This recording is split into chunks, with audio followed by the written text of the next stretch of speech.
how to use our clarifying cleanser. With salicylic and glycolic acid, you're going to be able to exfoliate and reduce your oil production without drying your skin.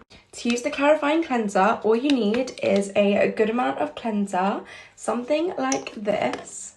You then need to rub it in between your hands and emulsify the cleanser. So it needs to turn into something like this.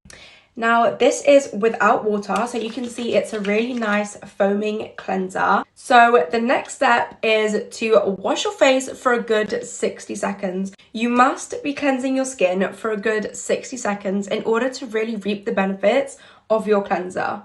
I personally like to use this as a double cleanse because I've got dry skin. So going in with an oil-based cleanser and then going in with something like this to really pull everything out and gently exfoliate is going to really help your skin to stay clear and blemish-free. So 2 steps. Emulsify your cleanser and cleanse for 60 seconds.